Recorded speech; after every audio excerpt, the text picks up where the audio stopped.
Do you have to have a background check as a notary signing agent? The answer is yes. You actually need 2 background checks, so let's talk about it.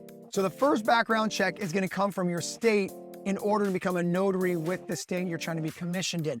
So they're going to run a background check, felony checks, etc., to make sure that you have a clean background, because remember, we are officers of the state that we're commissioned in.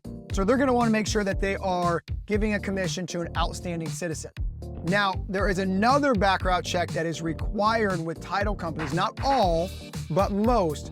And so there's only 2 companies that are really approved background checks for title companies, which is Sterling's and the NNA. I always recommend the NNA because it also comes with their certification, which is also something that I'd recommend you get. But the question is why?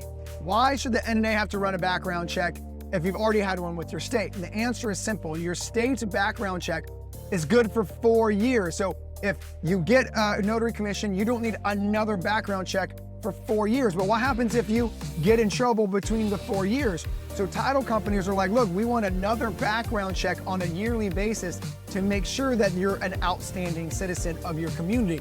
So the reason there's another background check is because that's actually done on a yearly basis to ensure that you aren't getting into any trouble and they are not allowing a criminal to represent them at the signing table. So the reason there's 2 background checks is one is good for 4 years with the state you're getting a notary commission with, and then title companies want another yearly background check, which I always recommend getting through the NNA certification because it comes included.